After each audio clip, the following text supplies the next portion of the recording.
Jesus' name, Amen. And Lord, I just pray that you'd just be with me now as I give this lecture. I just pray that you'd help me, Lord, and it be for your glory. Amen. Okay, before I give you the lecture, I just want to give you a couple of minutes background to why I'm giving this lecture. Over the last 2 or 3 years, I've been doing videos against militant atheism, specifically militant atheism. I've been calling the militant atheists out for academic debates. The reason is because they often sabotaged Christian apologists, and I just wanted to have an open academic discussion. But often I would get such flack that I would get depressed, and then I would end up making videos where I'm really down and discouraged, and it wasn't good for me. Eventually, a few atheists did come forward and want academic debates, but they were found out to be charlatans. They tried to manipulate the situation. For example, one atheist said he wanted to debate me, a chap called Dan Courtney, and we arranged it, and behind the scenes they were trying to get me on to New Covenant Group, which is a group that assassinates Christian apologists. So he was trying to manipulate the situation, so I pulled out of that debate. And then recently a guy called DPR Jones come forward and said he would debate me, and I was happy to debate him. But on a number of shows he was very abusive to me, and my family saw some of that abuse that he'd been giving me, and my family insisted that they did not want me to debate this gentleman because they felt that he was not genuine and he was not fair, and it was making me ill because of the abuse that I was getting from him and a large number of other atheists. So they basically told me, please don't debate him, and they pleaded with me. And the thing is that DPR Jones and many of these atheists that follow him around and others were making me ill because of the unkind comments that I was getting from his followers and people from his camp. That doesn't preclude any opportunity. I've said that if people want to debate me, I'm happy to go on a student campus in the UK or anywhere around the world and have an academic debate. But when it comes to the internet atheist, all they're interested in is cyber abuse.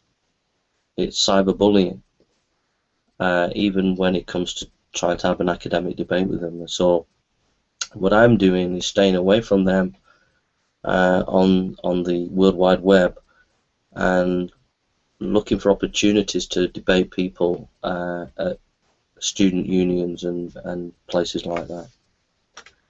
So that's the background to it.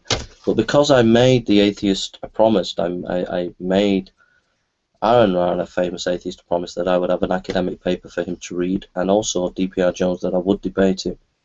I'm going to present a paper for them if they want to scrutinize what I have to say. I don't think they do. I don't think they're interested in scholarship. I just think they're interested in cyberbullying. But if they do, this lecture is there for them. But it's mainly for the honest atheist who's not one of these cyberbullies on the internet. But there are a number of atheists out there who are intellectually honest and are willing to give people a fair chance to say their opinion and willing to engage in a fair, honest way. So that's why I'm giving this lecture now. The lecture, when I've done the lecture, I will be posting a link to this live lecture to the Atheist Examined, so you'll be able to come from Atheist Examined onto here now and hear what I have to say. Secondly, I'll leave the comment section open, so it's an opportunity for people to debate and discuss, and I will come on underneath the video from time to time and debate and discuss with you underneath the video. If there's any intellectually honest atheist who really does want to openly engage with this lecture, you can Skype me at jason.burns, and you can talk to me live there and ask any questions you want. You are not to record that discussion if you do phone me up. It's a private discussion between me and you, and I'm willing to answer any questions that you want me to answer. If you are genuinely wanting to work out some of the things that I've said in an honest way. If I sniff that you're one of these militant atheists who's just out to pawn me, then I'll just cut down the conversation. I'll ask you where you come from, where you're studying, what you're doing, to make sure, because again, I've had a number of atheists who phone me up on Skype, but they've not been genuine. They've pretended to be friends, but they're just out to pawn me, record me without my permission, and sabotage me. So, but if you want to be honest, intellectually, and you would love to have a discussion with me as a friend, then you're welcome to Skype me at jason.burns107, no capital letters. Okay. When this lecture is finished, as you can see, there are notes, there are written notes for correcting spelling mistakes and things like that. I've got to, I'm busy later today. I've got to do a Bible study, and I've got to go to a meeting. But later tonight, maybe about 10 o'clock or 10:30 tonight, I'll go over this, make sure the spellings and grammar sorted out, and it will be up live as a text around about 12 o'clock tonight. And so I will link under this video, and I will link under the Atheist Examined video that I'm going to make after this lecture, where you can actually read the text for yourself. And there'll be book recommendations and various things for you to look up and to study. This is one of many lectures that I'll be making on this topic. I have this is just some of the research material there, and that's all my research material on the resurrection there. So this is just a little bit of research. It's only a small percentage of the kind of scholarship that I've been working on for the last year and a half. Okay, so there's another lecture that I'll probably do on the Book of Acts, another lecture that I'll do on Paul's epistles, another lecture that I'll do on historical information outside the Bible, and there are various other lectures that I'd like to do. So this is my first lecture, and this is the information that I give to Aranwa and to DPR Jones. So we'll leave it there with them if they want to engage. Okay, let's come before the Lord. I'll pray and then I'll get on. Lord, as I give this lecture, I pray that you be glorified, and I pray that many, many people would come to know you as Lord and Saviour. And I pray that you be in this lecture now, Lord. Help me to say everything according to your glory. In Jesus' name, Amen. Okay, we begin the lecture. Josh McDowell, as a university student, investigated if Jesus rose from the dead. He was convinced of the evidence. So he trusted in the Lord Jesus as Saviour. He writes, on December 19th, 1959, at 8:30 p.m. during my second year at university, I became a Christian. That night I prayed. I prayed 4 things in order to establish a relationship with God, in a personal relationship with His Son, the personal resurrected living Christ. Over a period of time, that relationship has turned my life around. First I prayed, Lord Jesus, thank you for dying on the cross for me. Second, I said, I confess those things in my life that aren't pleasing to you, and I ask you to forgive me and cleanse me. The Bible says, though your sins are like scarlet, they shall be white as snow, Isaiah 1:18. Third, I said, right now, in the best way I know how, I open the door of my heart and life and trust you as my Saviour and Lord. Take control of my life. Change me from the inside out. Make me the type of person you created me to be. The last thing I prayed was, thank you for coming into my life by faith. It was a faith produced by the Holy Spirit, based on God's Word and supported by evidence and the facts of history. Read his book, Evidence Demands a Verdict. The reason why I give you that quote is there are many people like Josh McDowell who, when they have honestly investigated historically the resurrection, they have come to know the Lord Jesus Christ as Saviour. When Josh McDowell was a student at university, he was challenged by a Christian. And so Josh went out and studied the resurrection to try and debunk it. But the more he studied it, the more he was convinced that the resurrection of Christ took place. And it's my hope and my desire that you would investigate the resurrection of Christ and that you would come to know the Lord Jesus Christ as your Saviour. My lecture is in 5 parts. We're going to look at presuppositions, methodology, evidence, objections, and conclusions. Presuppositions, methodology, evidence, objections, and conclusions. A consideration of the resurrection is primarily a look at history, specifically history of Jesus and the early church. In the study of this history, it is important to note all historians come to the material with a bias. This leads scholars to make up a Jesus of their own making. In a profound lecture, Dr. Dale Allison, a formidable scholar, in his lecture The Historical Christ and the Theological Jesus, March 6, 2012 at Duke University, noticed that Orthodox scholars produced a Jesus that fits their creed, while the skeptics produce a Jesus to fit their ideologies. For example, he notes, it is no accident the Irish scholar Dominic Crossan, a great scholar by the way, writes a life of Christ as an Irish revolutionary. So don't forget, it's Dale Allison. I'll do that again because it's really important.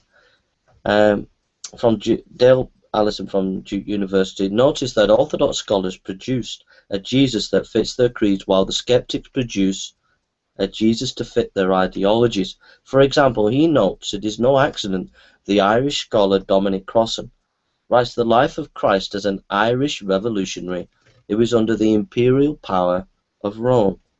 As we take a look at the history of the historical Jesus quest, we see how especially skeptics, who boast of their superior objective historiography, are as guilty as any. H. Remarius, in 1894 to 1768, wrote a life of Jesus as Jewish revolutionary. D.F. Strauss, in 1808 to 1874, for him Jesus was a myth, i.e. the New Testament was a projection of the church into a fictitious past. Ernest Renan, 1823-1892, Jesus was a romantic visionary. H.J. Holtzman, in 1832 to 1910, Jesus was a teacher of timeless ethical truth. Johannes Weiss, in 1863 to 1914, Jesus was an eschatological teacher figure who should be fitted into the first century Judaism. Alexander Schweitzer, 1875 to 1965, Jesus was a failed prophet but a towering personality who we can learn about if we go back to the Jewish context and avoid the early church's historical spin. Rudolf Bultmann, 1884 to 1976, he saw Jesus as a preacher of timeless truth, using his existentialism to reconstruct him. He thought we must avoid the Jewish context. Even the last 20 years, modern Jesus studies are plagued with many ideas of who the historical Jesus is. The showing methods are shaping the historical material to fit the scholars' agenda. All these scholars wrote about Jesus influenced by their intellectual horizons and culture. It is not to say they do not have any relevant insight into who Jesus was, but only to show that they soon became out of fashion. So I'll just break off there. Just 2 examples. Ernest Renan, 1823-19 to 1892, Jesus was a romantic visionary. When Renan was writing, there were many poets, novelists, writers who had a kind of romantic hero view of the past. And so it's no accident that Ernest Renan writes a life of Jesus with that kind of methodology. And so you can go through every one of the historical Jesus scholars from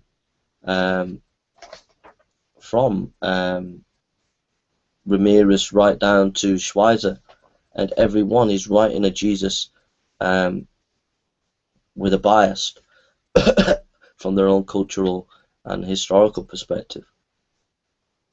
You can find more information on that in N.T. Wright's book, Who Was Jesus, 1989. However, the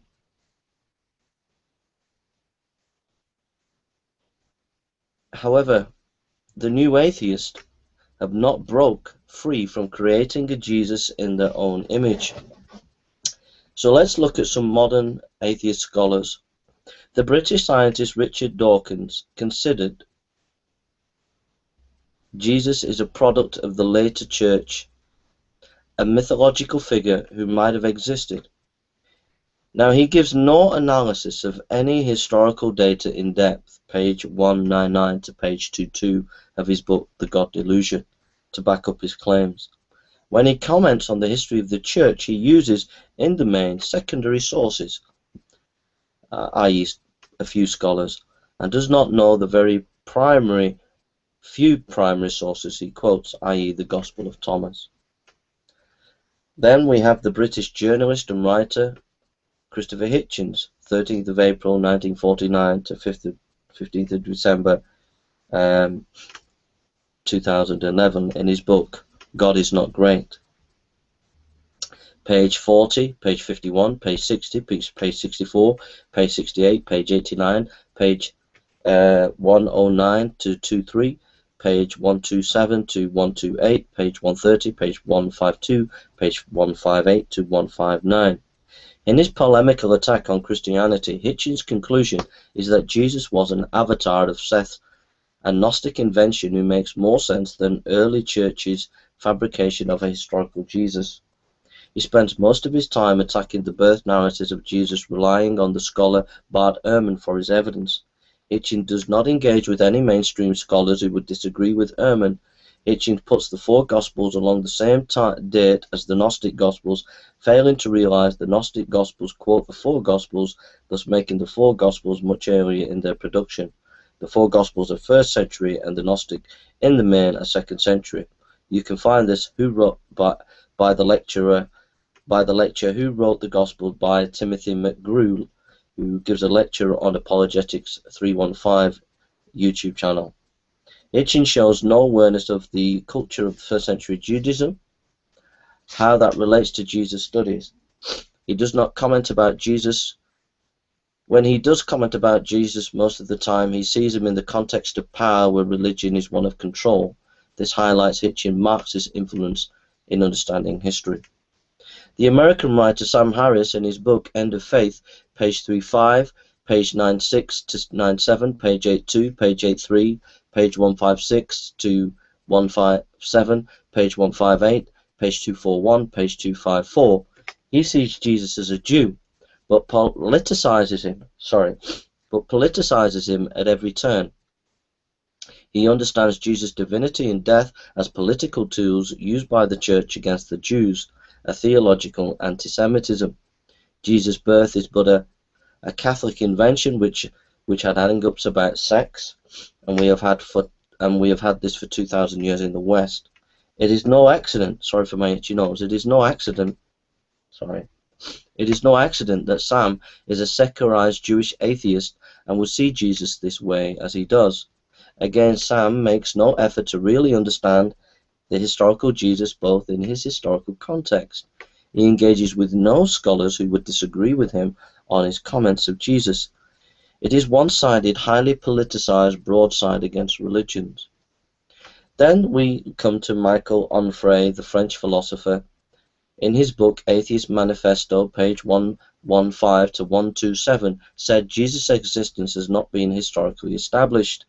He makes great sweeping claims but fails to cite scholars and evidence to back up what he says. He has even been noted to get his facts wrong. He said there are an incalculable number of contradictions and improbabilities in the body of the text of the Synoptics. He then notes crucifixion victims were not put to rest in tombs. Jews were not crucified at this time. The solid evidence contradicts the French philosopher. Josephus said the Jews are so careful about funeral rites that even malefactors who have been sentenced to crucifixion are taken down and buried before sunset. Josephus' Jewish War, chapter 4, verse 317. So we have looked at 4 new atheists, and we find these facts about their understanding of Jesus. All 4 do not do anywhere near, so we looked at 4 new atheists. We find these facts about their understanding of Jesus. All 4 do not do anywhere near extensive study of the historical source material about the life of Jesus. All 4 ignore engaging with scholars who might disagree with them. All 4 have a polemical agenda against religion. They tend to read the life of Jesus in the light of their political struggle against religion in the present. They tend to attack the virgin birth and see that as the main evidence against Jesus being a real historical figure. The rest of Jesus' life is superficially treated only to make a political point against religion in the present. This can hardly be seen as fair, objective historical treatment of the life of Christ. In conclusion, the Bayes theorem. In a debate, James White asked Dominic Crossan about bias in historical method. Dominic Crossan replied, "We have presuppositions, but we also have data." This is in the resurrection debate, Crossan and Borg versus White and Renihan. This debate took place on board a ship in 2005 in the Gulf of Alaska, YouTube channel Dr. Oakley, 1689.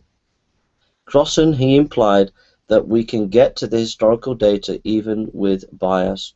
I agree with Crossan, but he failed to highlight, as Dr. White wanted to do, that our presuppositions in historical inquiry are a problem. Most of us, even scholars, are not aware how we shape the historical material to suit our agenda. What bias do you bring to the table? How are they shaping you as you look at the material? What steps have you taken to make sure your bias doesn't get in the way? What presuppositions still remain on the table when all's said and done? As we have looked at the history of historical Jesus studies and the new atheist, we all have to be more conscious of our bias, be more honest and upfront about it, or if not, we'll just go round in circles confirming what we want to believe rather than letting the evidence speak for itself. Scholars can even try to trick the public into thinking they are more objective than they are. An example is scholars who use the Bayes theorem, such as the atheist Richard Carrier, improving Jesus did not rise from the dead. This theorem tries to show how the conditional probability of each set of probable causes for an observed outcome can be logically deduced from knowledge of probability of each cause and the conditional probability of the outcome of each cause. This theorem tries to show how the conditional probability of each set of probable causes for an observed outcome can be logically deduced from knowledge of the probability of each cause and the conditional probability of the outcome of each cause. To be fair, it must also be noted, and I note this, that evangelical scholars have also used the Bayes theorem to prove their case for the resurrection. The Bayes theorem can be used by both sides to give the public the feel that what is being said is all scientific. Susan Hake, an atheist, has given a great lecture in warning us about using science as some authority to give our ideas more kudos than in reality. Science does not actually, sometimes, in historical inquiry, does not actually substantiate. Susan Hake, an atheist, has given a great lecture in warning us about using science as some authority to give our ideas more kudos than in reality. Science does not actually substantiate or remains neutral. Susan Hake, 6 Signs of Scientism. Dr. Haig's talk at the Rotman Institute of Philosophy at the University of Western Ontario on January the 7th, 2011, engaged scientism, the view that natural science is the most authoritative way of looking at the world and is superior to other interpretations of life. We can see in the case of Dr. Richard Carrier that he already thinks Jesus is a myth, but he uses his Bayes theorem to make people think he is being objective in his historical work. The Bayes theorem and the modern historian proving history requires improving methods, Dr. Richard Carrier. What Dr. Richard Carrier fails to tell people is the theorem is not used by most historians and is subjective in many cases when used for the historical task. The great difficulty, in quotes, about applying the theory is that it is often not at all clear what value should be given to the prior probability. End of quote. David Bartholomew, statistician, page 117, The Resurrection of Jesus, M. Licona, IVP. Next quote. Thus the Bayes theorem is subjective. End of quote. David Bartholomew, page 117, Licona. Next quote. Virtually no historian has used it. End of quote. Dr. McClurgh, M-C-K-U-L-L-A-G-H, page 117, Licona. End of quote. Next quote. It is unclear how the Bayes theorem can be worked out in practice. End of quote. Dr. Tucker, page 117, Licona. So now we've looked at presuppositions and how we're all biased. Now we're going to look at, and I've tried to be fair, I have said that evangelical scholars can also be biased, but specifically given in-depth analysis of Fort Atheist and Richard Carrier's Bayes theorem. Next part of the lecture. Next part of the lecture. Methodology. In the methodology, we're going to look at comprehensiveness and depth, the historical grammatical method, historical criteria, and E.P. Sanders. Methodology, not A, comprehensiveness and depth. Adolf Schlatter, 16th of August to 1852 to 19th of May 1938, wrote over 400 papers on theology and New Testament studies. He is ranked as one of the great theologians of modern times, equal in stature to that of Bultmann. His historical method will be used for this lecture. He advises that you avoid sectarian bias, that you study all relevant material before you come to any conclusion. He seeks to understand the historical context, and this is important, the historical context of any given ancient text. It gives equal time to primary source material and engaging with scholars in the field you are working. I think in this method you get comprehensiveness and depth to your scholarship. Adolf Schlatter, The Significance of Method for Theological Work, Translation and Commentary, Robert Yarbrough, is the paper that you need to read there. So we've looked at comprehensiveness and depth in our method, and then we're going to look at number B, the historical grammatical method. Next, I hope to use the historical grammatical method for understanding ancient text. The Academy today has many intellectual tools for understanding text, such as postmodern readings, feminist readings, postcolonial readings, etc. The HGM is short for Historical Grammatical Method. HGM treats text in a fair and wide-ranging way. It is able to draw on textual criticism, source criticism, redaction criticism, but does so in the interest of seeking, and this is the point, of what the text meant in its own time. Dr. Bob Utley explains what the HGM way is. Now, Dr. Bob Utley is a theologian, and he's going to explain the historical grammatical method as we would study the Bible, but the historical grammatical method is a good method to use for any ancient text. And it's important to use the historical grammatical method because it means that we're being more objective in our quotations of ancient historical material. Often in debates that I have heard, I've heard many debates of scholars, atheist and Christian scholars, where they're debating or where they will in their writings quote ancient text. like it might be the extension of Isaiah, or Philo, or Josephus. And then when you go and investigate them, an example is Dr. Richard Carey. I've often looked at his quotations on Josephus, Philo, and the extension of Isaiah, and I've often found that his quotations have been quoted out of context. And if you want more information of that, I'll try and put a link tonight concerning that comment. So it's important that we have a good method for studying ancient text, and the historical grammatical method is a good method. I'm going to just read Dr. Bob Utley, what he says about the historical grammatical method. Just take the basic principles, what he's saying. He's a theologian, he's talking about the Bible, but you can use these principles for any ancient text, and they're good principles. He says the first principle is to note the historical setting, quote, the first principle is to note the historical setting in which a biblical book was written and the particular historical occasion of its author. That's really important if you're doing ancient historical studies. Of the original author had a purpose and a message to communicate. The text cannot mean something to us that it never meant to the original. Ancient inspired author. His intent, not our historical, emotional, cultural, personal, or denominational need, is the key. Application is an integral partner to interpretation, but proper interpretation must always precede application. It must be reiterated that every biblical text has one and only one meaning. This meaning is what the original biblical author intended through the Spirit's leadership to communicate in his day.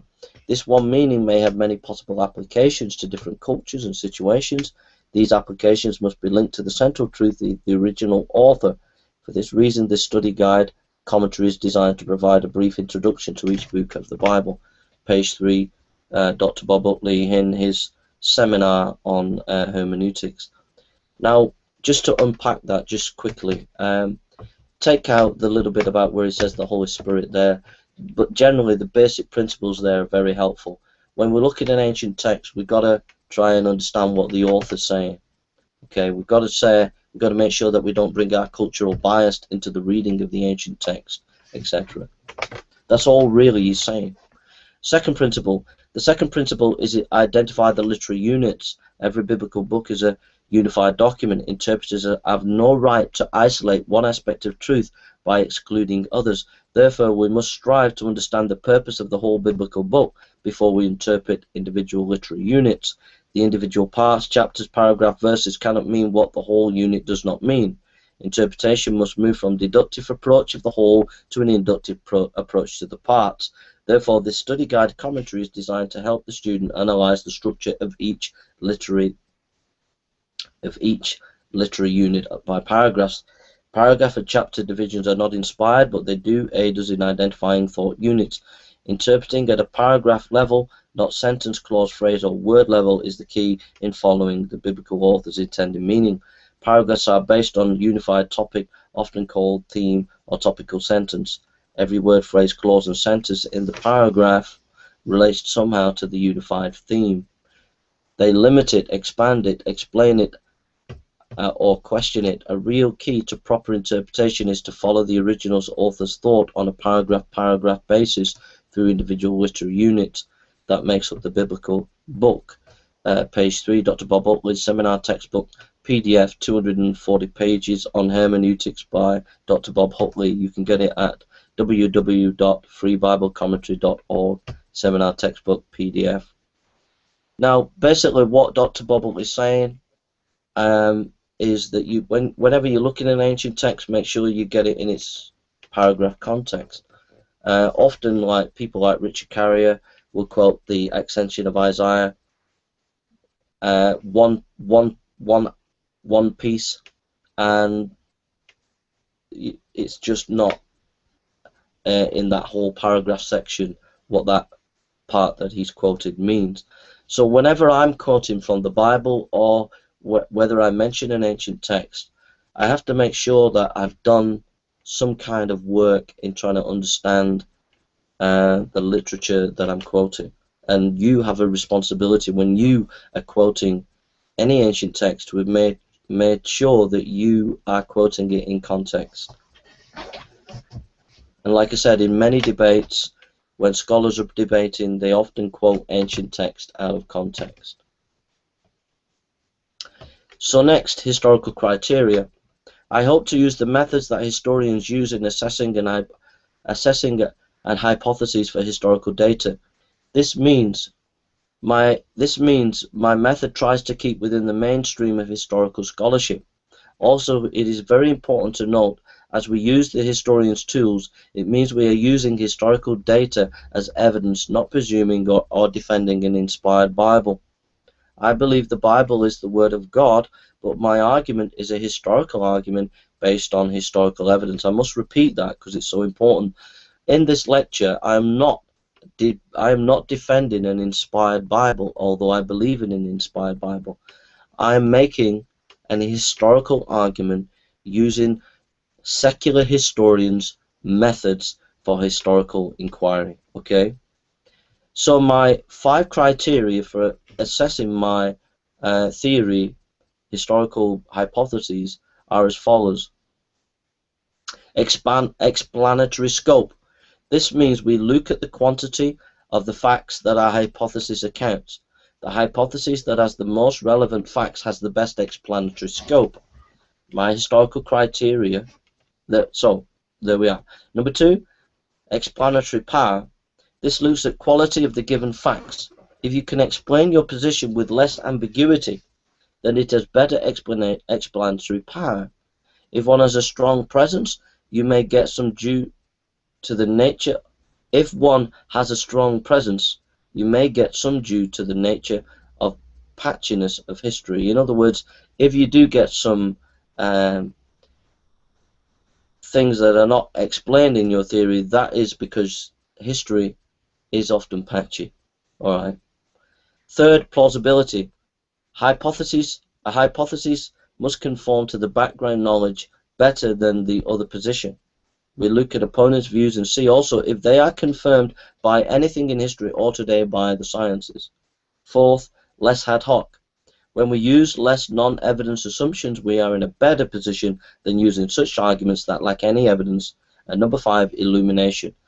And a hypothesis can provide good solutions to historical problems, and if this is the position, it strengthens one's case. All this can be found in a good discussion on historical criteria in the book The Resurrection of Jesus by Michael Lowe, Licona, A New Historical Approach, IVP 2010, page 109 to page 111.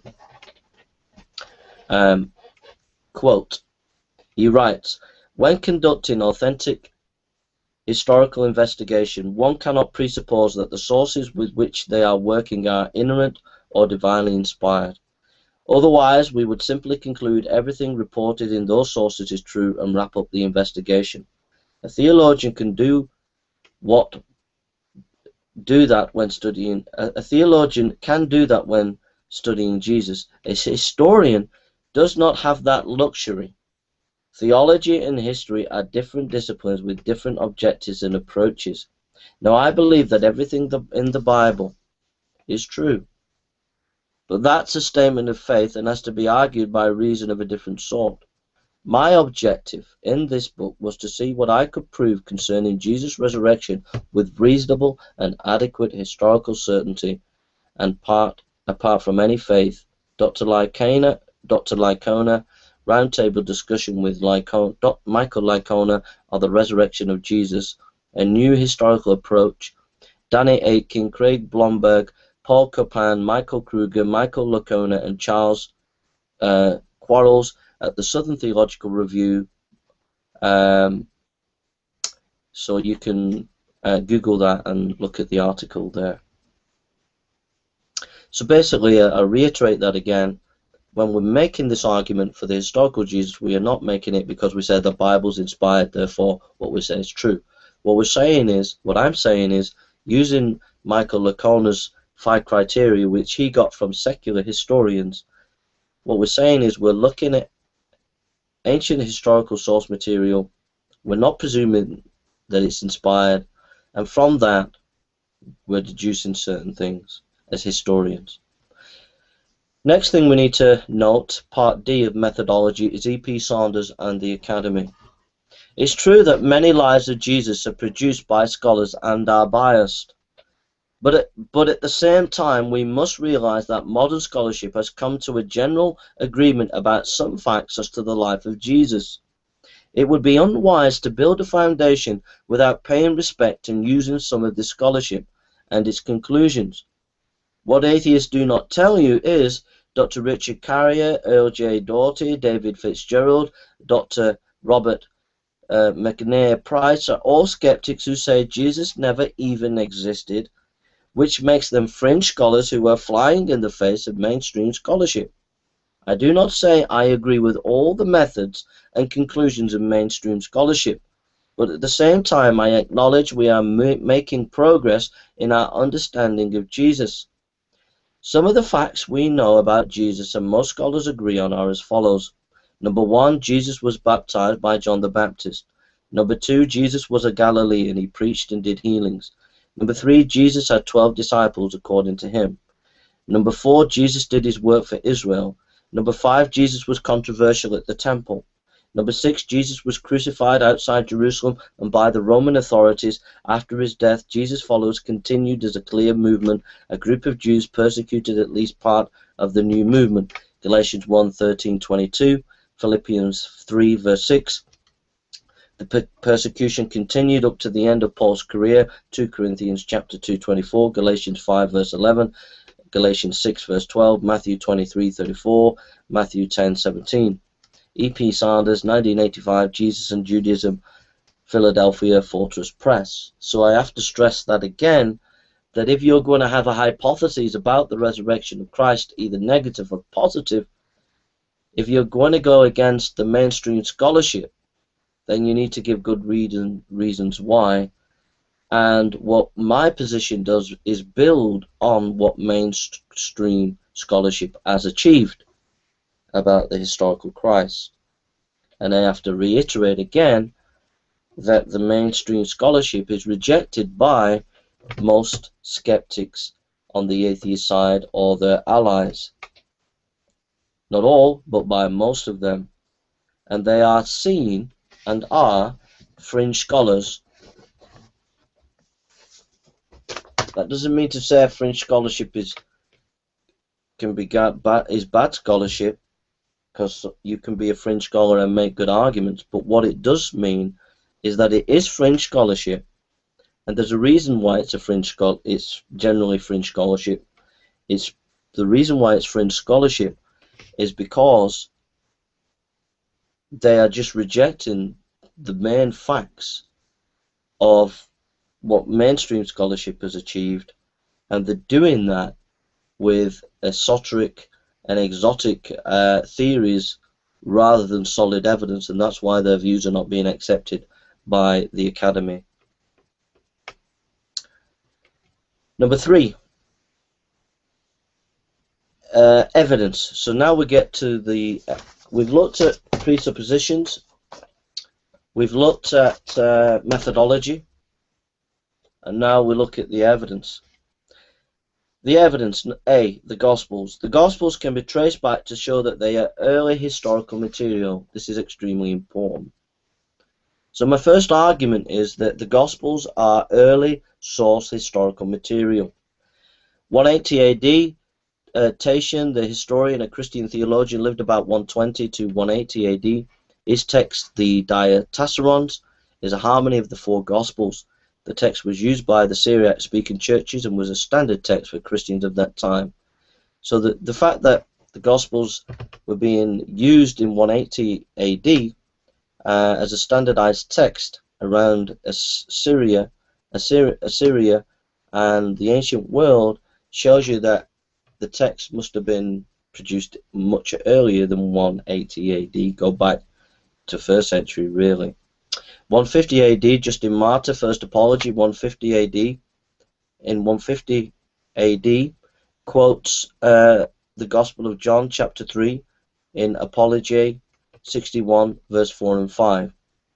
In 130 AD, Eusebius, the historian, says that Papias Hieropolytus Theopolis talks about the writings of Matthew and Mark when Papias wrote his 5-volume exposition of the oracles of the Lord about 130. This is backed up by Ryland's Right papyri that contains a fragment of John's Gospel dating to 130 AD. This means the Gospel of John was much earlier. 120 AD, Polycarp, a disciple of John, in his letter to Philippian church, quotes from the Gospels and the other New Testament books. 100 AD, the Didache was a teaching text used widely to the church. By the church, the writer quotes from Matthew on the Lord's Prayer. 95 AD, Clement quotes Matthew 1, Clement 13:1-2. All this evidence shows that the Gospels are first-century documents. They are written when the lives witnesses were around. To quote the Gospels as the Fathers did shows that they were much widely used and circulated. This would have taken time to copy and send them around the ancient world. It is reasonable to assume early dates for the Gospels to account for the wide use of these texts. The scholars who agree with this are Giuseppe Riccaretti, Italian biblical scholar an archaeologist and historian, John Arthur Thomas Robertson, a theological liberal, after studying the Gospels came to change his mind and settle for the early dates of the text. John Wainham, professor of New Testament Greek and biblical scholar, Bergen Gardason, Swedish professor at Lund University, Marcel Jauss, a French Bible scholar, Jean Carmignac, French scholar, Philip Roland, French scholar, Karsten Peter Thiede, German papyrologist. More details, I've got that principal information from The Early Eyewitness of Jesus by J. Warner Wallace at pleaseconvinceme.com.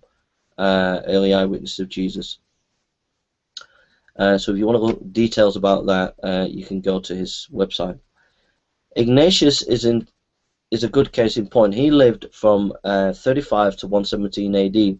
Scholars debate about the exact dates. He was most definitely active at the later end of the 1st century.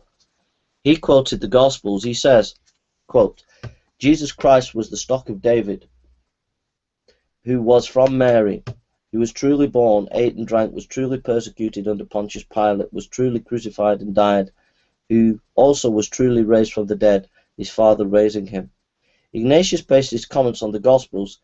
He knows at least 3 Gospels, Matthew, Luke, and John, and uses them often even in his letters. Ignatius' letter to the Trallians 9:4, J. and D. Kelly, Early Christian Creeds, London Longman, 1963, page 68.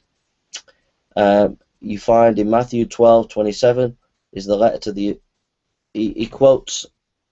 Ignatius quotes Matthew 12:27 in his letter to the Ephesians in chapter 14, verse 2. He quotes Luke 24:39 in his letter to the Smyrnaeans in chapter 3, verse 2. He quotes John chapter 3, verse 8 in his letter to Philadelphia in chapter 7, verse 1. Also, you can look for information about this in page 28 of the Gospel Truth, Paul Barnett, IVP 2012. Ignatius wrote about 110 AD, so it puts the Gospels as 1st century historical source material. In parentheses, most scholars that believe that Mark was the earliest of the Gospels. So if Ignatius is quoting Matthew, Luke, and John, in 110 AD, which means the Gospels would have been earlier than that. It also means that the Gospel of Mark is even more earlier. Okay. So we've looked at the Gospels as early historical material. Now, I believe the Gospels, this is just in parentheses, I believe the Gospels were written prior to AD 70. That is Matthew, Mark, Mark, and Luke. I believe that the Gospel of John was probably written around about AD 90. Now, a lot of scholars, most scholars believe that the Gospels were written around about 60 to 80 AD, the Synoptics. and then John's Gospel was maybe the same as me, 90, but maybe a little bit later. So when I say early historical source material, you can take it as really early or first century literature. So when I say early historical source material, I'm generally using it in the sense of the first century. Okay, how early? I take it as early as possible before this. We have historical source material before the destruction of the temple in 70 AD. But it doesn't matter so long as we get the Gospels in the first century. The eyewitnesses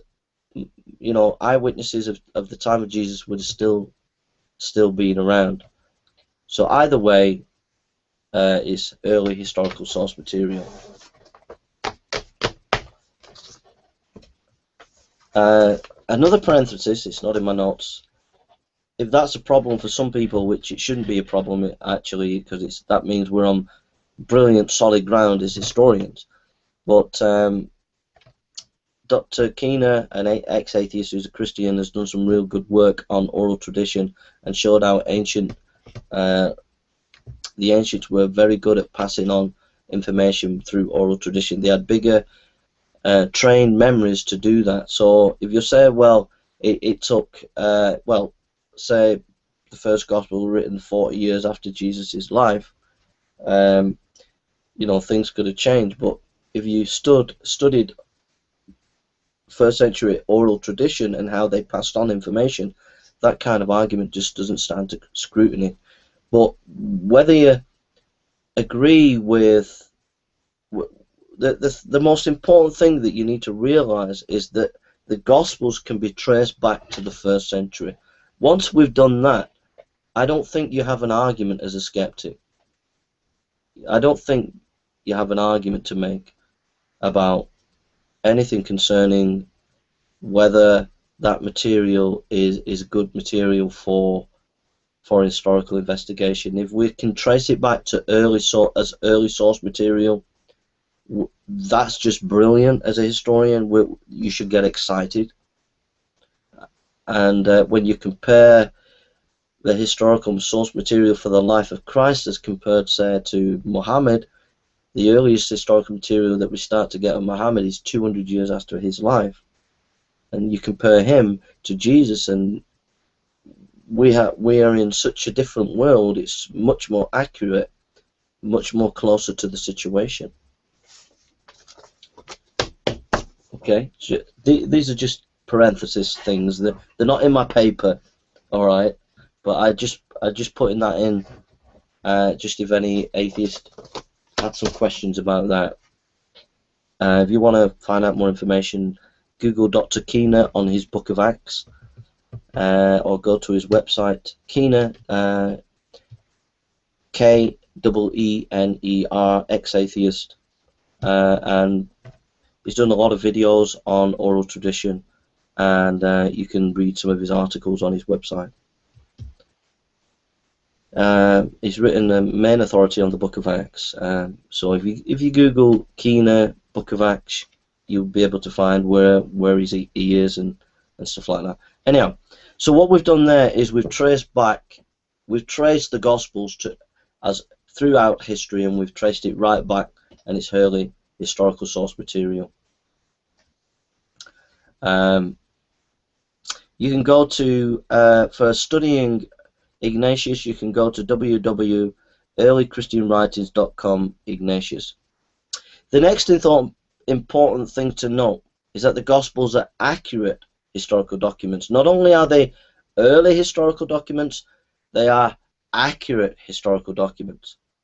The historical accuracy of John's Gospel in Bethsaida in John chapter 1 verse 44, the text tells us Andrew and Peter came from the city where fishermen. The text tells us that Andrew and Peter came from this city and they were fishermen. Archaeologists have discovered a plethora of fishing implements in a house in Bethsaida. Cana, number 2, John chapter 2 verse 1 to 11. Archaeologists do think that Khirbet Cana is the place where Jesus did the miracle of turning water into wine, found storage facilities for water pots. Mount Gerizim. John comments on this mountain in John chapter 4 verse 19-23. We know the Samaritans worshipped on this mountain, and it's clear in the John text he alludes to this.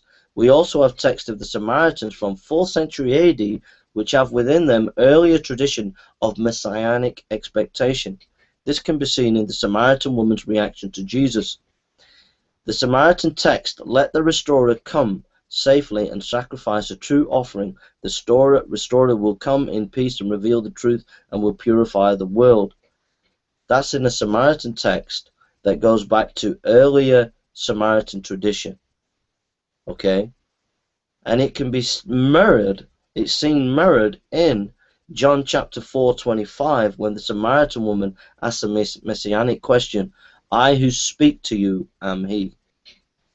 Number 4, the pool of Bethesda. John describes a pool called Bethesda, John 5:2. In Jerusalem near the sheep gate, Von Wide writes about this. The discovery of this pool proves beyond a doubt that the description of this pool was not the creation of the evangelist, but reflected accurate and detailed knowledge of Jerusalem. Tiberias. John is the only one to identify the Sea of Galilee as the Sea of Tiberias, John 6 verse 1 and 21 verse 1. Herod Antipas, Tetrarch of Galilee and Perea, 4 BC to AD 39, moved the capital from Sepphoris to Tiberias in AD 24. So John reflects the change in political times through identifying the Sea of Galilee as the Sea of Tiberias. 6. Pilate's judgment seat. In John 19:13, Pontius Pilate brought Jesus to the judgment seat. This has been identified near the Herodian palace. Now let's look at the historical reliability of the Synoptic Gospels. The inscription about Pontius Pilate. Pilate is mentioned in all 4 Gospels. An inscription at Caesarea Maritima was found within his name, with his name on it. It is on it as a prefect of Judea, which is the southern region that encompassed Jerusalem. Second, the boy Jesus in the temple. In Luke chapter 2 verse 41-50, there is a discovery of a stairway south of the southern wall of the Temple Mount. Makes it clear that it was here that young Jesus amazed the rabbis by his knowledge. This was the place that rabbis came to discuss the matters of the law. So do you remember when Jesus as a boy was at the temple and he was discussing with the rabbis? Well, we found the place where the rabbis and the temple would discuss.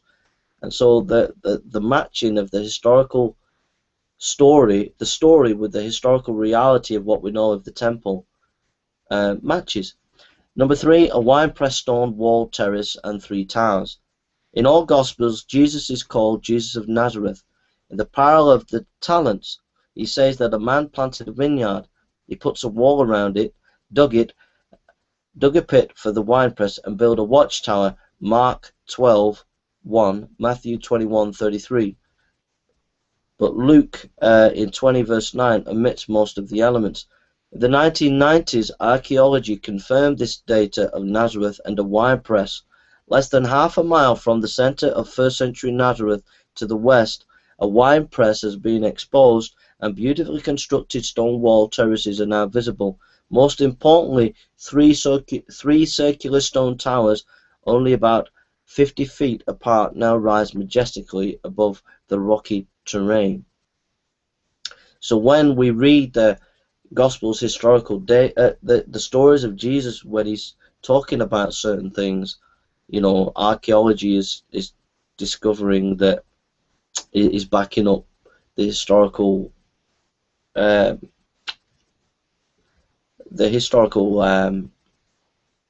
reality of that time, and why Jesus would use illustrations, because these things actually were around him to use as illustrations.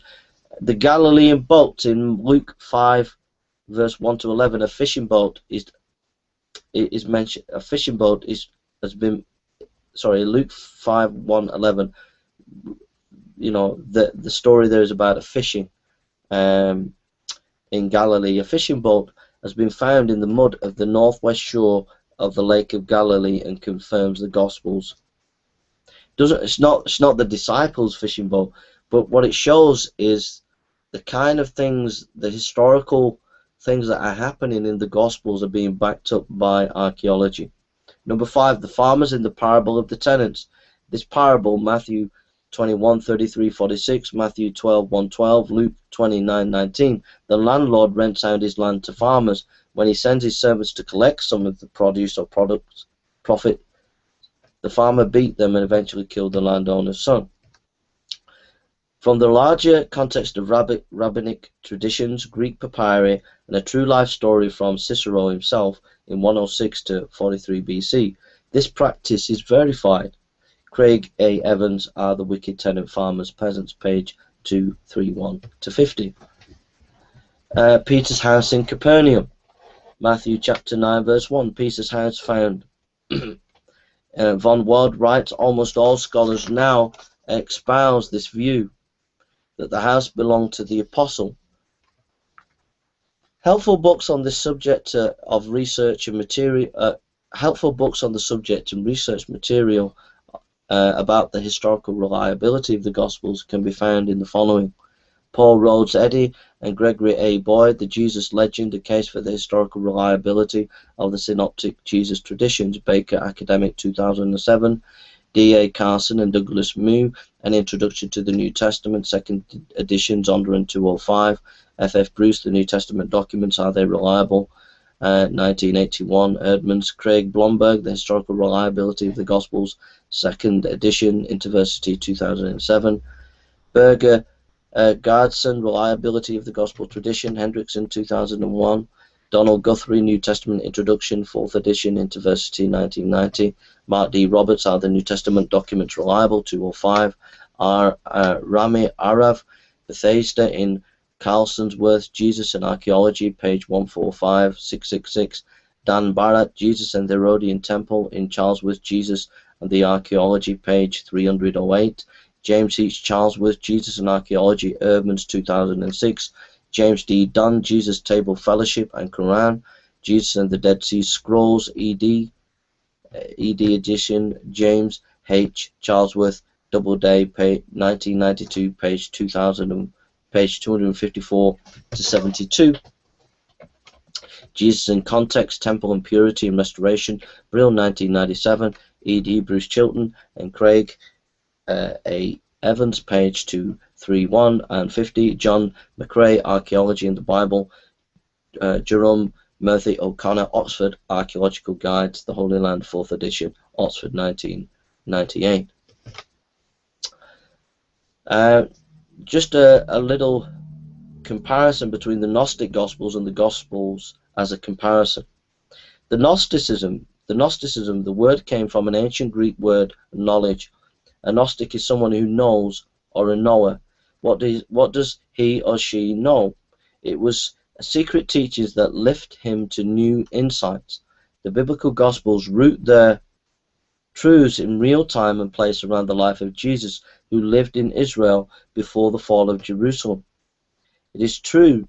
Sorry, let me just read that again. Gnosticism, the word comes from an ancient Greek word, foreknowledge. A Gnostic is someone who knows, or a knower. What does she or he know?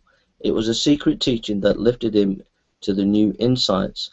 The biblical Gospels root their truths in real time and place around the life of Jesus, who lived in Israel before the fall of Jerusalem.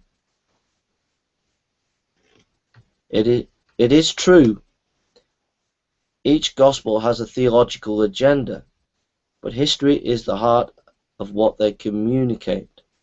One must always note that all historians write with an agenda, but that does not mean we find historical facts from them. In contrast, you find the Gnostic texts do not anchor Jesus in historical time. For example, Pilate is not mentioned at all. Galilee comes only once in Gnostic text. As for biblical Gospels, Pilate appears about 60 times. Galilee is mentioned also about 60 times. The Nag Hammadi Gnostic text, Jerusalem, is found only 16 times, and the comments lack historical reality. The biblical Gospels mention Jerusalem 70 times and know the city intimately. Matthew 21 verse 12 to 16, Matthew 11 verse 15 to 18, Luke chapter 19 45 to 47, John chapter 2 verse 12 to 16, Matthew 24 verse 1 to 2, Mark 13 1 to 2, Luke chapter 21 verse 5 to 6, Luke 21 1 to 4, John chapter 2 verse 20 to verse 20, Luke chapter 21 verse 20. The Gnostic Gospels, when compared to the biblical Gospels, lack historical details which the biblical Gospels are full of. Just looking if anybody's watching. There's 2 people watching. Hope you're okay, whoever's watching. So we've looked at that the Gospels are early historical source material. We've looked at evidence that the Gospels are reliable historical material, that archaeology has backed up this to be so. We've only given a small percentage of that archaeological evidence. There's actually a whole stack of archaeological evidence that proves that the Gospels are early historical source material. It's interesting to note when the atheists, just in parenthesis, this is not in my lecture notes or in my paper, the atheists, when they write about criticizing the Gospels, they principally target the birth narratives of Jesus. What they don't tell you is there is a whole stack of historical, archaeological, and literary text that we have that verify the Gospels as historical source, reliable historical source material. And what I have done is just given you a small sample of that archaeological evidence. So we've looked at the historical reliability, we've looked at early historical source material of the Gospels, we've looked at the historical reliability of the Gospels. Now let's look at the Gospels as eyewitness accounts. Now, the scholarship for each of the Gospels is a Mamma scholarship. So what I'm going to do is I'm just going to use Mark as an example. But you could use the same argument for Luke, you could use similar arguments, similar evidence for Luke, similar evidence for Matthew, similar evidence for John. But I'm just going to use the Gospel of Mark as an example that the Gospels are eyewitness accounts. First, it must be noted more and more scholars are coming over to the idea the Gospels may have eyewitness material to the life of Jesus and the resurrection. Okay? It is the contention of this book, in quote, says Dr. Borkham, it is the contention of this book that in the period up to the writing of the gospel traditions were connected with the name and known eyewitnesses. People had heard the teaching of Jesus from his lips, committed it to memory. People who had witnessed the events of his primary death and resurrection of themselves and formulated the stories about these events that they told. These eyewitnesses did not merely set going a process of oral transmission that soon went its own way without reference to them. They remained throughout their lifetime the sources, and in some sense that they may have varied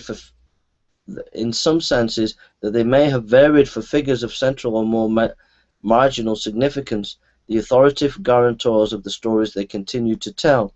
Richard Borkham, Jesus and the Eyewitnesses, Gospel as Eyewitness Testimony, Grand Rapids, Erdman's 2006.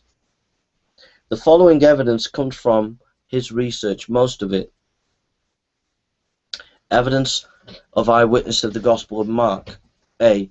He writes in a similar way to historians of his time who valued eyewitness accounts, writings such as Alexander and Porphyry's life of Santinus or Santinus. B.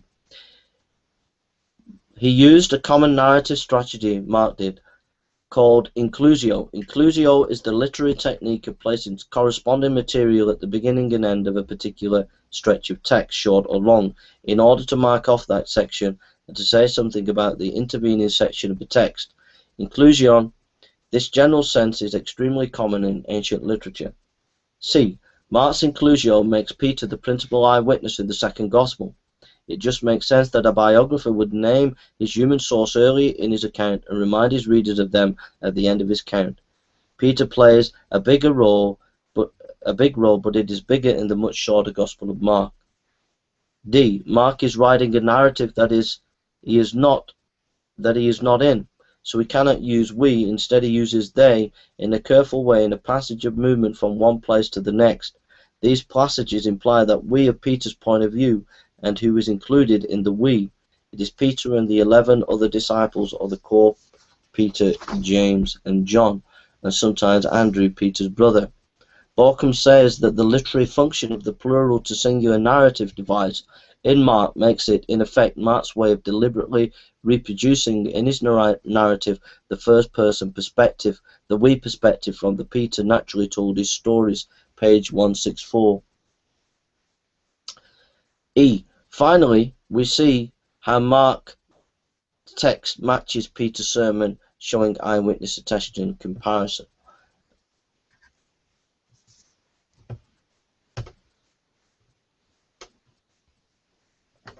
This is from Introduction to the New Testament by Douglas and Moo. If you want to read this in more detail. So we have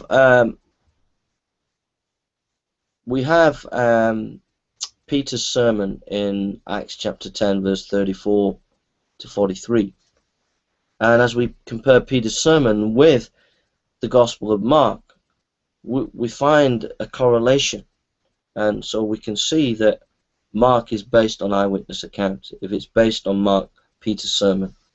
Okay?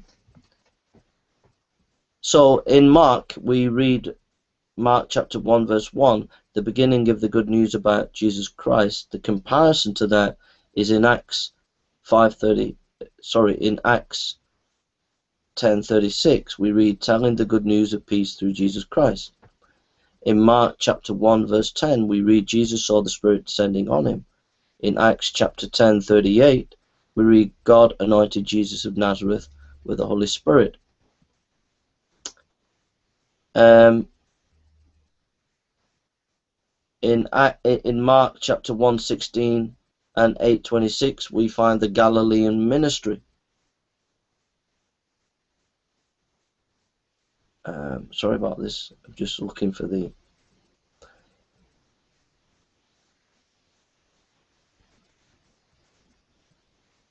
Sorry about this. My comparison.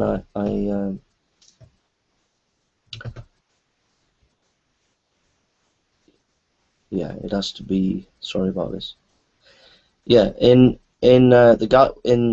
Mark chapter 1:16 to 8:20, we have the Galilean ministry. And Jesus' ministry focuses on healings and exorcism. Jesus healed many who had various diseases. He also drove out many demons, Mark chapter 1:34. When compared to the book of Acts, we have beginning in Galilee. So it matches up. And we also have in verse 38 in Acts chapter 10, he went around doing good and healing all who were under the power of the devil. Okay. We have in Mark chapter 11, Jesus entered Jerusalem, 11, Mark 11 verse 11, see chapter 11 to 14. We see a comparison in Acts chapter 10 verse 39, we are witnesses of everything he did in Jerusalem. In Mark chapter 15:24, we have Jesus crucified, and they crucified him. In Acts chapter 10 verse 39, they killed him by hanging him on a cross. In Mark 16:6, Mark, he has risen, he is not here. In Acts chapter 10 verse 40, God raised him from the dead on the third day. In Mark chapter 16 verse 7, tell his disciples and Peter you will see him. And Acts chapter 10 verse 41, he was seen by witnesses. The narrative style or flow of the Gospel of Mark and Peter's speech in Acts in chapter 10 verse 36-42 match up well. So, sorry about this.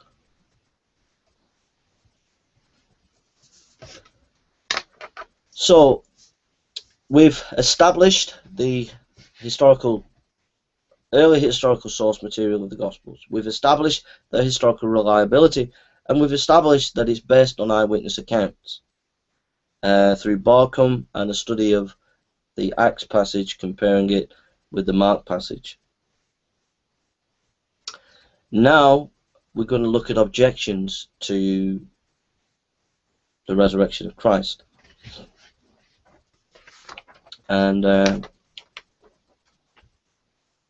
in Mark chapter 14 verse 66 and 72, as we know that the gospel is based on Peter's testimony, why would Mark put in Peter's denial of Jesus if it did not happen?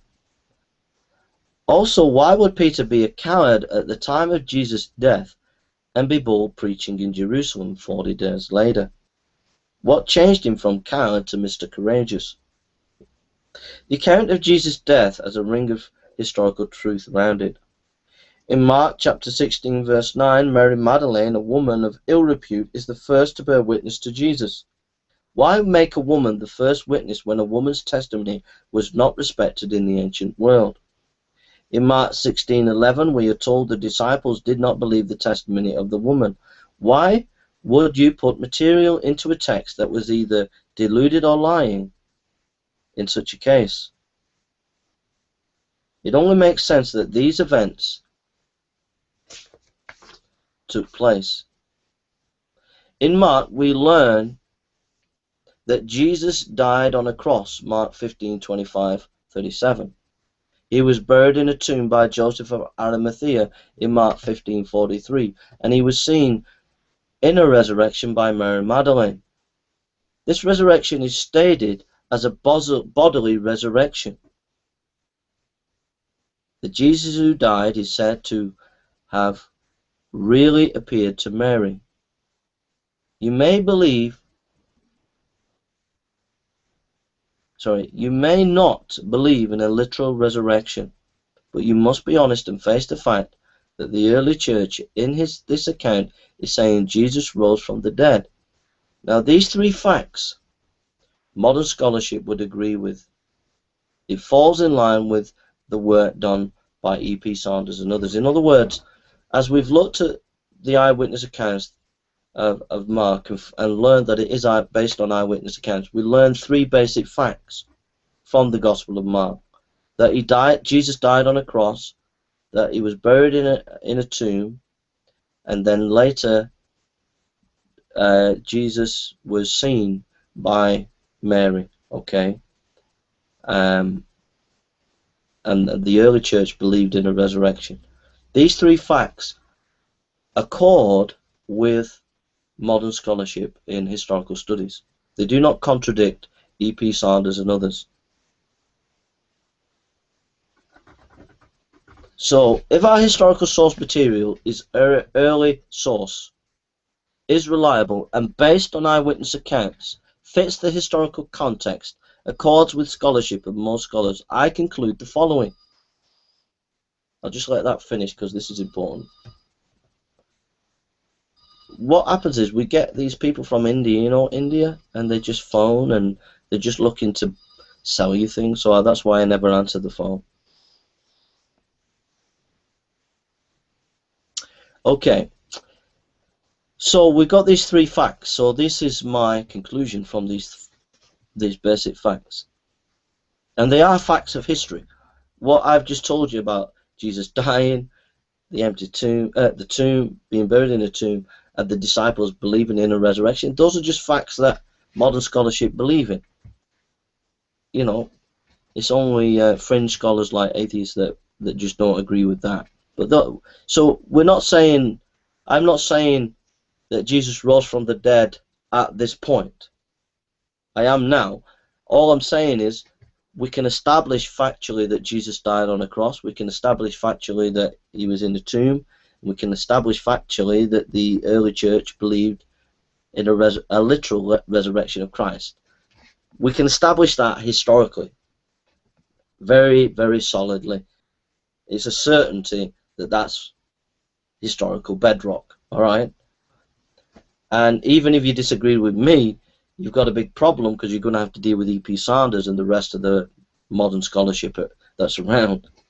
But I've got to that by my method. And from there, I am now going to deduce certain things from these three simple facts. If our historical source material is early source, is reliable, and based on eyewitness accounts, fits the historical context, and accords with scholarship of most scholars, I conclude the following. Either the disciples were lying, but this makes no sense. Why lie? What would they gain? They gain no money, sex, or power, which people who start new movements are often after. If you were lying, why would you preach your prophet died a criminal? People would have seen this as silly. So why did they preach it? If they lied, the enemies could have just produced the body of Jesus, and that would have been them exposed. Why preach in Jerusalem? All of your lies would have been exposed in no time. How come no one recanted of these so-called lies? Those who said they saw the golden plates of the Mormon Joseph Smith, some recanted. But then again, the next possible hypothesis is that they were deluded, had some illusion or vision. If this is the case, why did they insist, and here's a point, why did they insist on a real resurrection? The disciples were defeated by Jesus' death. They had been beaten by this. They were not in a fit state to have visions or grief-induced illusions. As they were so disappointed, so lost, so shattered, they were in no mental state to be induced by such phenomenon. We see in the Markan text how Peter was a coward and the other disciples are a coward and run away, and we see even after during the resurrection the disciples would not believe. So it's obvious that they were not in a mental state to have visions or illusions. They were just not expecting anything. They were so shattered and so broken that they were not in any fit state, and that's just what we get from the text.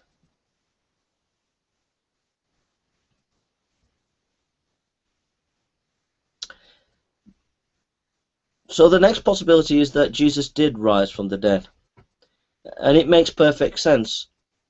It makes perfect sense why Peter was a coward one minute and bold the next. It makes sense they put Mary as the first witness because she just was. It happened.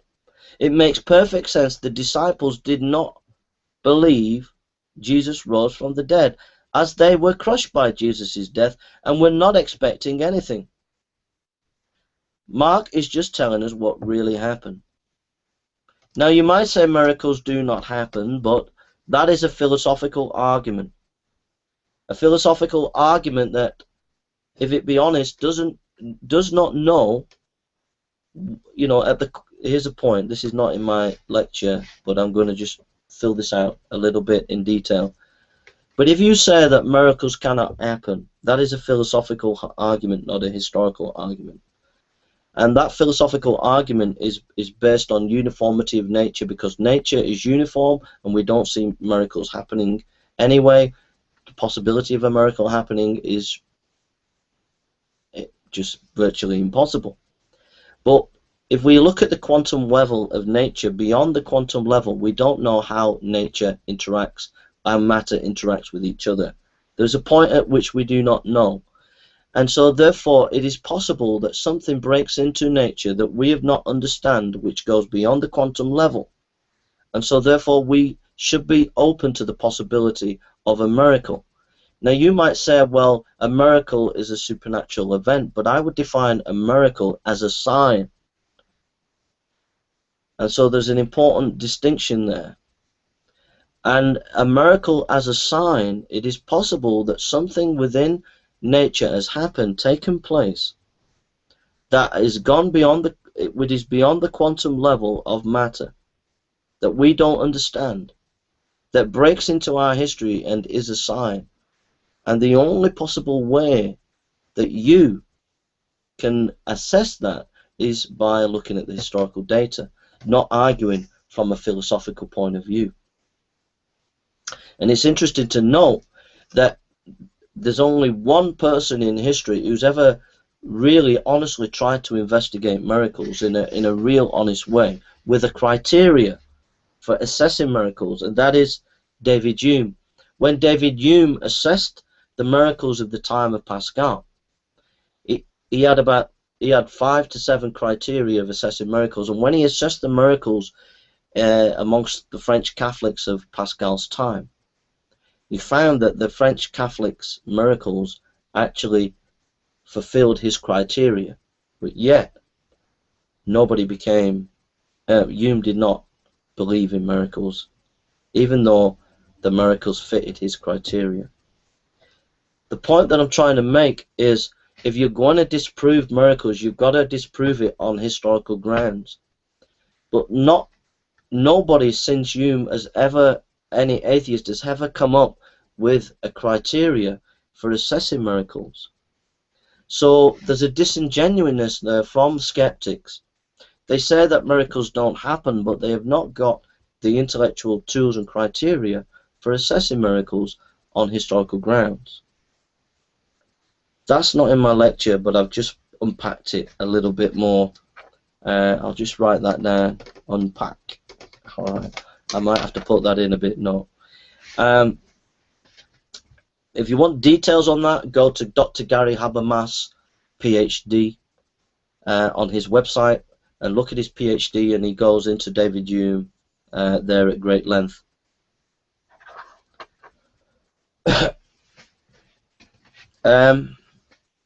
So the argument from miracles can't happen is a philosophical argument, and we are dealing with historical data. And if you're going to defeat what I have to say, you have to defeat it on historical grounds. Now, you might say there are contradictions in the gospel accounts, but you have to face the fact that all the gospels agree to the main facts I have just pointed to, and to what modern scholarship points to.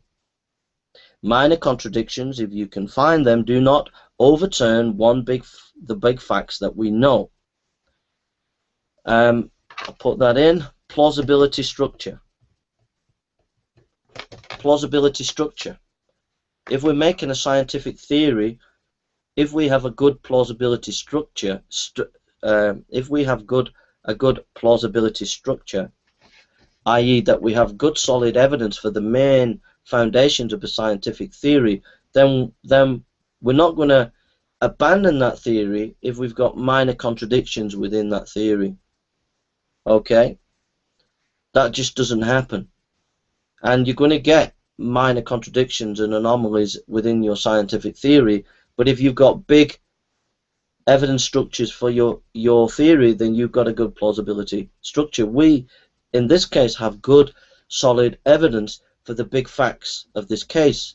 So if someone comes along and said there are minor contradictions within the accounts, that does not mean that we overthrow our theory, because it's got good plausibility structure.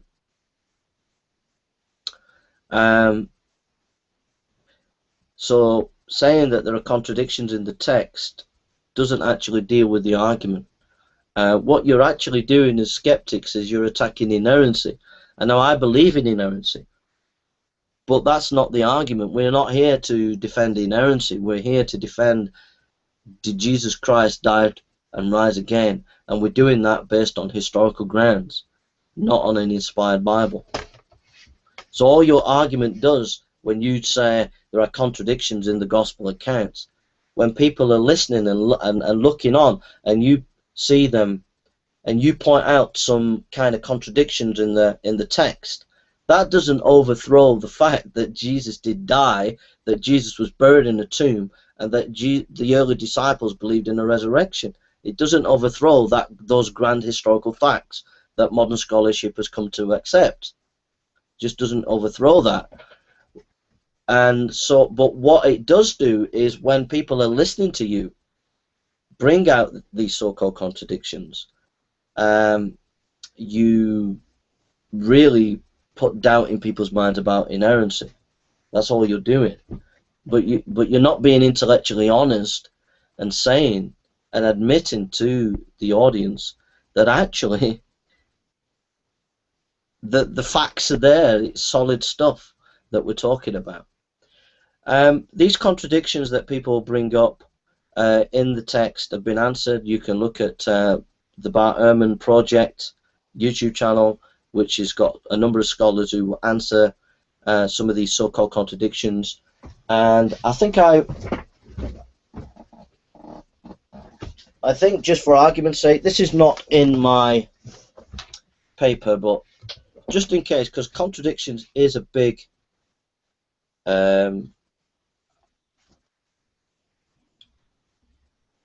if I can find it, this is a very good.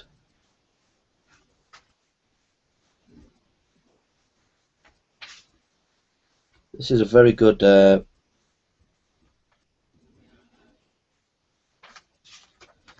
tell you what, I can't read it now because it's too detailed, and I can't find the reference. But if you have a look at this book, I Believe in the Resurrection of Jesus, George E. Ladd. He goes into how the Gospels line up and can be lined up historically, and so he shows that the Gospel accounts are not contradictory, generally speaking. That they do match, and you can organize them into a coherent understanding. I can't find it. It's in here. He gives an outline of the Gospels. I'll just see if I can find it. Just 1 minute.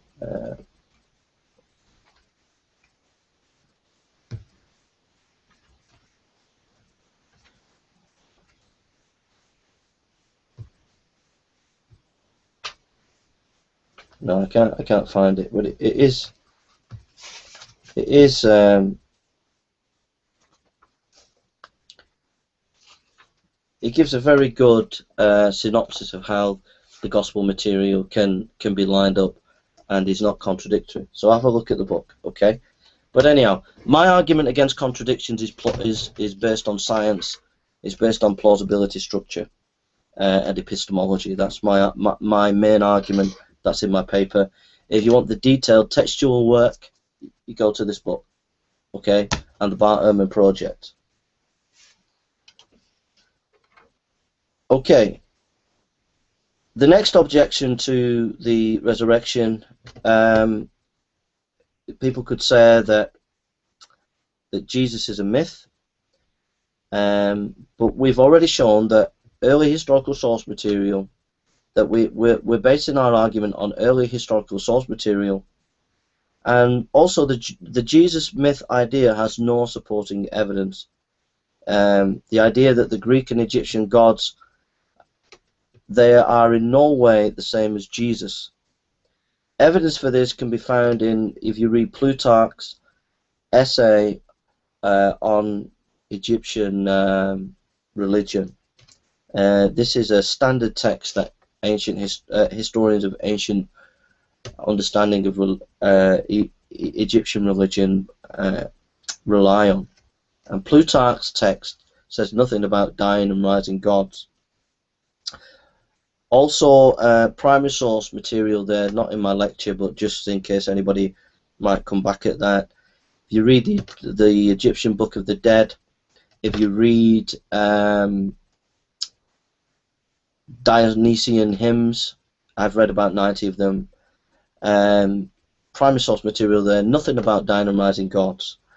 Also, an expert in this is Dr. Yamauchi. He's written a good essay on assessing the material, and he talks about how the idea of resurrection is not the same in Egyptian theology as it is in the Gospels. So Also, if you look at SALT 2003, Mary Jo Sharp, she gives a lecture. She also gives a lecture at Biola University on the dying and rising gods, and she gives a considerable amount of scholarly evidence to show that this Jesus myth idea is just not tenable. It seems to me, then, looking at the historical evidence, in a fair and honest way, Jesus Christ rose from the dead. If he did, it means we need to take his claims to be the Son of God seriously. It means we can know God through his Son, find forgiveness, and have a future hope after the grave. When, as an atheist, the famous philosopher Antony Flew said this: "The evidence for the resurrection is better than for claimed miracles in any other religion. It's outstandingly different in quality and quantity." Antony Flew, by Gary Habermas, My Pilgrimage from Atheism to Theism, an exclusive interview with former British atheist professor Antony Flew, available from the website Biola University at www.biola.edu. Antony Flew. Okay, we've come more or less to the end of the lecture, and I'm going to recap one or two things that are important, which I'm just going to get now.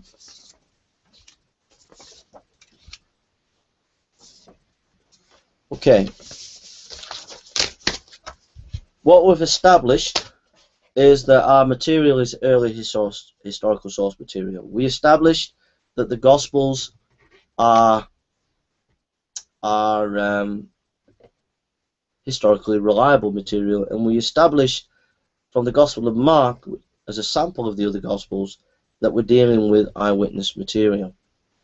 From that we deduce certain facts, 3 facts. Fact number 1, Jesus died on the cross. Fact number 2, he was buried in a tomb. Fact number 3, the early church believed in a resurrection. I'm not saying from that point there was a resurrection, but I'm saying they believed in a resurrection. Then from there we deduce certain things about Peter, Mary Magdalene, and the way the disciples reacted to the resurrection, which we verified historically. From that, the idea that the disciples were lying doesn't make sense. The idea that they had an illusion doesn't make sense. But the resurrection makes sense of the material that we were looking at concerning Peter, Mary Magdalene, and the way the disciples reacted to the historical event. We did that based on fair intellectual tools. By not quoting anything out of context, we used the historical grammatical method. By making sure that our method was in depth. That is to say, we always try to understand the context of the material that we're dealing with. And thirdly, we used 5 criteria, which I'm going to pull out now. And fourthly, we used modern scholarship. We didn't go against E.P. Sanders in our conclusions. We were in the mainstream of modern scholarship. So now I just want to conclude with, in our final conclusion concerning our historical criteria, we had 5 ways of assessing whether our theory is correct or not. Our first criteria is explanatory scope. That means we look at the quantity of facts of the hypotheses. We have 3 facts. We have that Jesus died on a cross, we have that he was buried in a tomb, and we have that that the disciples believed in a resurrection. If we take the mainstream of scholarship of the atheists that we've looked at, we looked at Dawkins, we looked at Hitchens, we looked at Onfray, we looked at Sam Harris, we looked at Richard Carrier, and if you take Doughty, Fitzgerald, and the Jesus Myth Camp, all these atheists end up denying those 3 facts that are facts. So therefore, their theories are not as good as ours when it comes to explanatory scope. They just don't deal with the facts. Secondly, explanatory power. This looks at the quality of the facts. If you can explain your position with less ambiguity, it has better explanatory power. These facts that Jesus died on a cross, that he was in a tomb, and that the early church believed in his resurrection, are quality facts. You know, I did a fair analysis of how we get to the source material, a fair analysis of the reliability of material, and a fair analysis of the eyewitness accounts. It's good quality material. The material that the Jesus myth people bring up, and I'll just concentrate on them, is not based on quality material. They present no facts for the case. For example, Dr. Price, Richard Carrier, Fitzgerald, and Doughty, they present no substantial historical facts to prove their case. An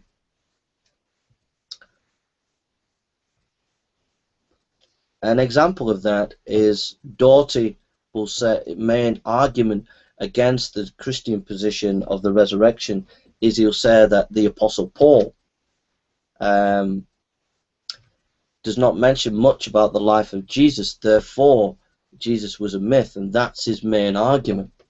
Okay.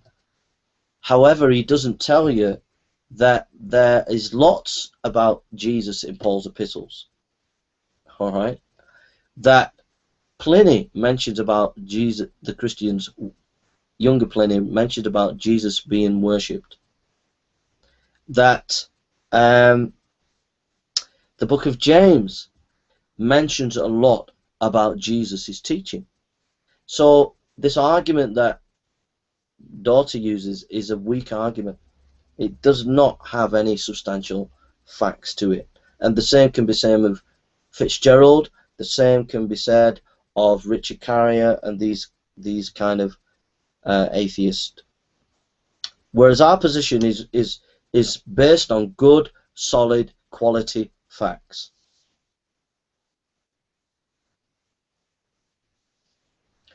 Also, just to say, the atheists such as Hitchens, Dawkins, and Sam Harris and Onfray often make statements where they don't present any solid evidence at all about Jesus.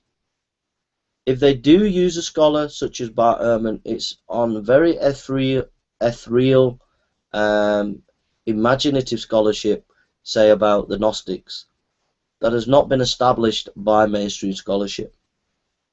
Whereas our facts are based on mainstream scholarship and on good primary source material.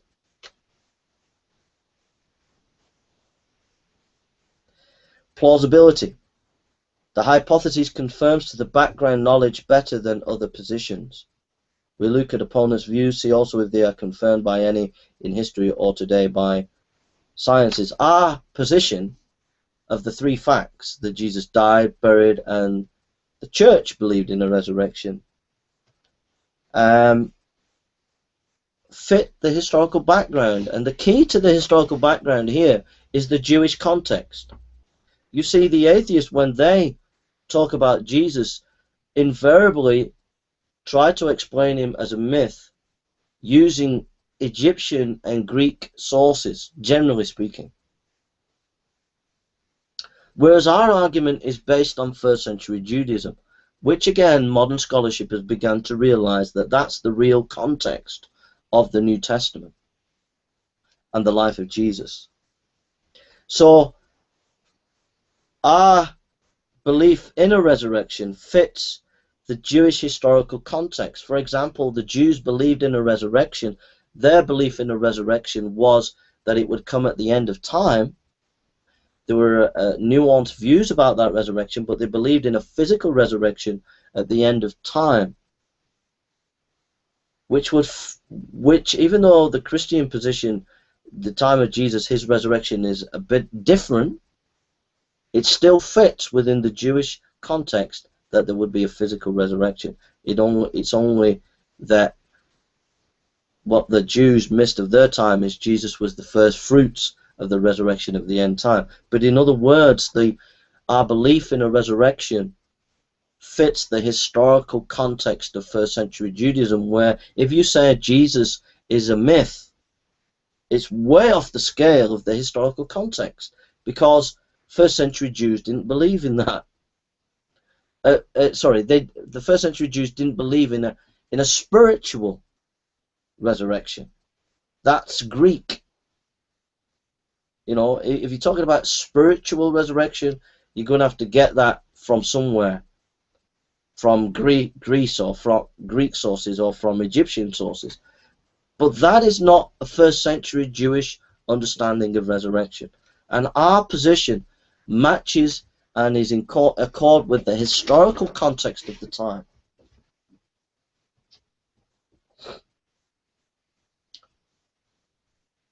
Research done on near-death experiences actually confirms our position, because there are many people who've had grief-induced sightings, and when you compare the scientific research there, Dale Allison has done a lot of research there. It actually,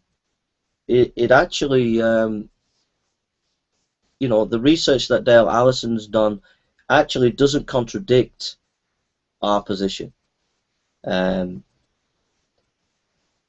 also the other research which Dr. Gary Habermas and others have done about people who've seen visions after their death, after the spouse's death or whatever. These visions that last only a short time. The visions in the time of Jesus, of resurrection sightings, are over 40 days. The visions that near-death experience have, they don't have a massive effect on people in history, whereas the resurrection accounts has a massive effect on people in history. The visions that in the Gospels of the resurrection accounts are multiple in terms of a variety of different visions, group visions, individual visions, etc. That doesn't match any psychological studies that we know today in hallucinations or visions in near-death experience. So our position doesn't contradict anything that we've learned about near-death experiences.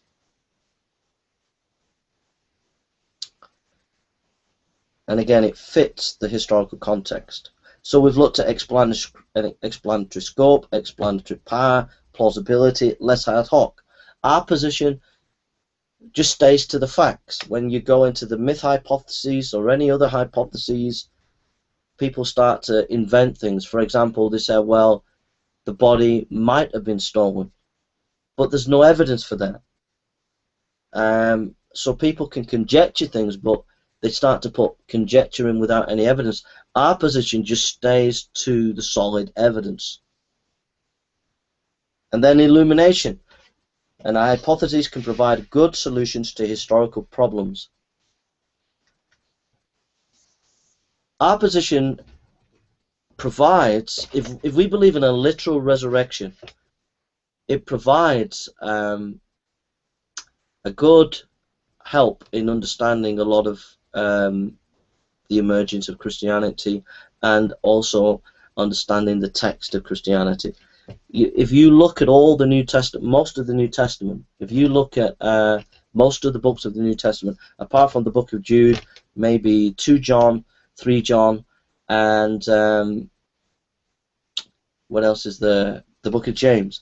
The rest of the New Testament, all Paul's epistles, the Gospels, 1 Peter, 2 Peter, 1 John, etc., and the book of Revelation. If you look at all those texts, if you look at them from an ancient historian's point of view, our belief in the resurrection, that he literally rose, helps you as a historian to actually understand what was going on in those ancient texts. Because right throughout, say, the book of Romans, this resurrection is brought in as a way of understanding Christian experience. So it actually helps you as a historian to unpack what the Christian experience is all about. So it actually illuminates